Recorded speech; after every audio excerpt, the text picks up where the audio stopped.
Ketika Bahar Smith murka, dituduh ormas Nasab Rabithah Alawiyah bahwa dirinya telah menyebarkan ajaran menyimpang dari ajaran para kakek moyangnya. Orang kampung belajar Iqra.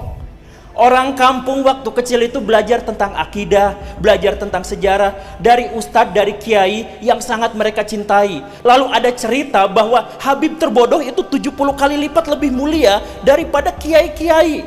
Rasakan bagaimana sakit hatinya mereka ketika mendengarkan narasi yang seperti ini. Apa yang disampaikan sama Pak Guru tadi, satu orang Habib lebih mulia dari 70 kiai. Luar biasa statement seperti itu. Kita pun kaget dengarnya. Habib Bahar berkata, satu Habib lebih utama daripada 70 kiai.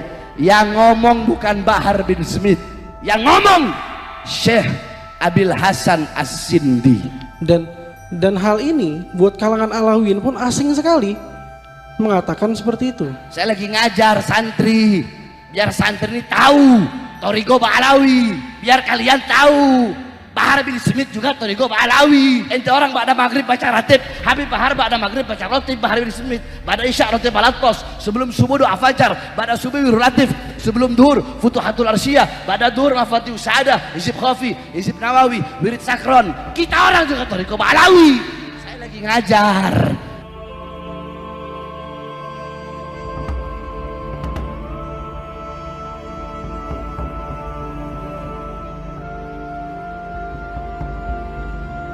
Sudah jatuh, tertimpa tangga, begitulah kira-kira ungkapan yang pantas untuk menggambarkan kondisi Bahar Smith yang beberapa waktu lalu dihabisi oleh guru gembul di hadapan para kabib di kandangnya, yang kemudian pihak Rabithah Alawiyah juga malah ikut-ikutan menyalahkannya, seolah ingin cuci tangan dan tidak mau disalahkan atas sebuah ungkapan atau ajaran yang sangat menghina dan merendahkan para ulama pribumi Nusantara yang disebarkan oleh orang-orang dari golongan mereka. Dari ketiga nama yang diungkap oleh guru gembul, yakni Rizik Syihab, Bahar Smith, dan Novel Al-Aidrus, di mana ketiga nama tersebut memang mempunyai andil yang sangat besar, menjadi penyebab kemarahan umat Islam kepada golongan Habib keturunan Ubaidillah, si cucu palsu Rasulillah. Pihak Rabithah hanya menyudutkan seorang Bahar Smith saja dan mengabaikan kedua nama lainnya, sehingga hanya Bahar Smith lah yang kemudian menjadi kambing hitam atas penyebab kemarahan umat Islam kepada golongan mereka.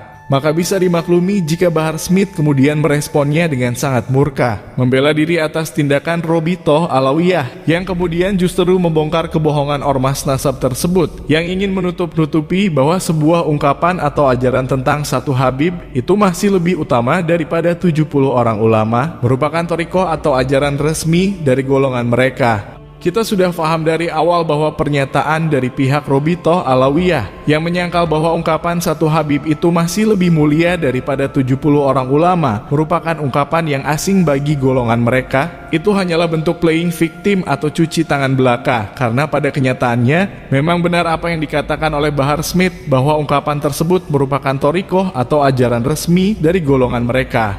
Jejak-jejak digital tidak bisa membohongi kita bangsa Nusantara. Ajaran tersebut tidak hanya disampaikan oleh Bahar Smith saja, namun Rizik Syihab dan bahkan Taufik Assegaf, ketua Rabithah Alawiyah pun sangat sering menyampaikan hal tersebut kepada jongos-jongosnya Muki bin Bani Ubaidillah.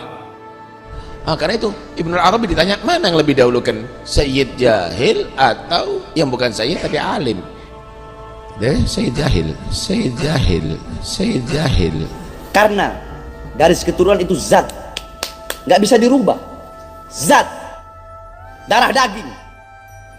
Sedangkan yang pertama itu hanyalah anugerah pemberian dari Allah Subhanahu Wa Taala yang satu saat bisa hilang. Kenapa? Karena kalau Sayyid ini dikasih penyakit junun, gila, apakah hilang kesayyidannya? Enggak. Si alim kalau dikasih junun, hilang ilmunya. Enggak. Syaraful ilim akan hilang dengan junun, amma syaraful nasab tidak akan hilang, ma yazul bil junun, dengan junun. Dan itu saya lagi buka kitab, bukan lagi ceramah. Saya lagi ngajar santri, biar santri ini tahu Thariqah Ba'alawi. Sama-sama dari tanah, maka la fadla li arabiyyin ala a'jami. Dari kabilah, dari suku apapun, dari anak keturunan siapapun, tidak punya kelebihan, keistimewaan. Ini jelas sekali ajaran agama kita itu sebuah agama yang egaliter. Tapi kok dalam prakteknya itu kok ada seakan-akan kasta yang dimuliakan. Ini Habib, ini kok ada seperti itu bagaimana? Ini sudah menyimpang dari ajaran Islam yang otentik. Lau adilu syai', tidak ada sesuatu apapun yang bisa mengunggulinya dan lebih utama darinya. Ini yang ngomong kitab, anak pakai kitab, nggak ngomong sembarangan.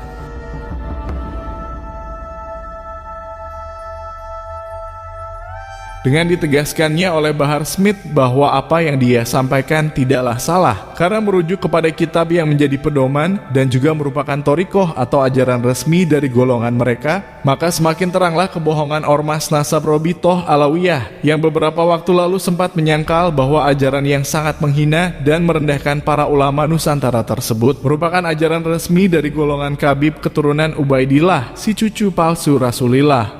Dari sini pun kita menjadi faham bahwa ternyata klan Ba'alwi dalam menjalankan agama, mereka lebih memilih fatwa-fatwa manusia yang menguntungkan bagi golongannya serta mengabaikan ayat Al-Quran maupun hadis Rasulillah. Bagaimana tidak?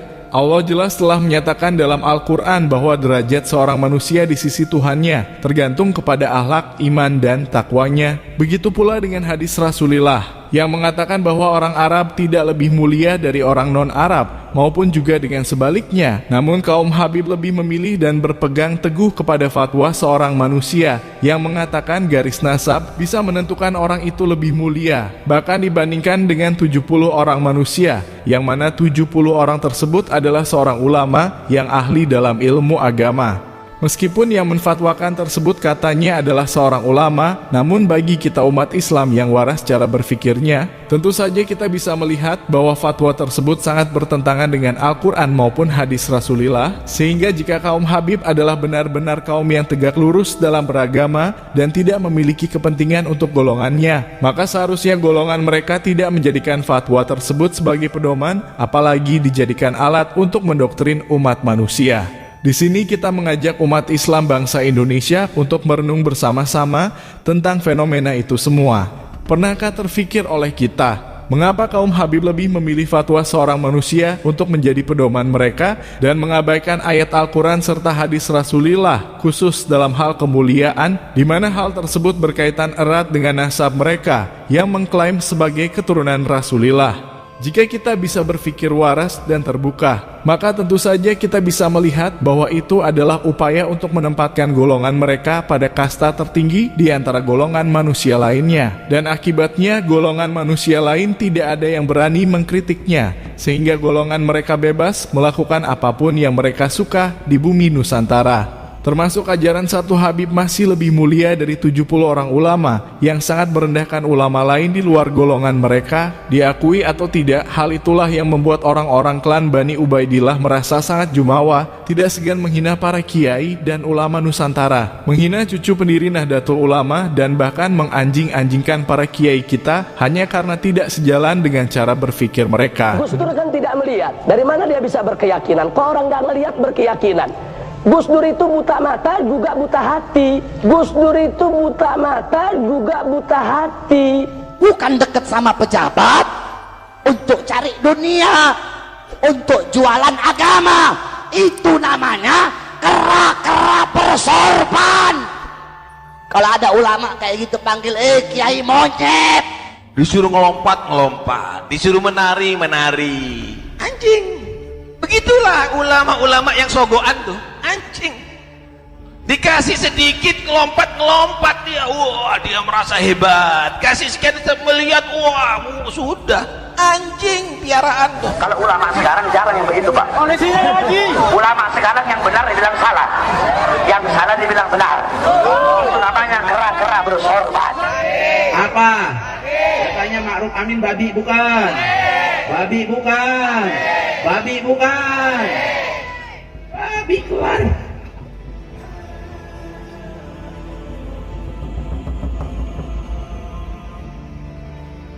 Hanya karena menjalin hubungan baik dengan pemerintah, para ulama kita dihinakan sehina-hinanya, disamakan dengan makhluk-makhluk penghuni kebun binatang, yang tentu saja kita sebagai warga Nahdiyin sangat murka ketika mendengarnya.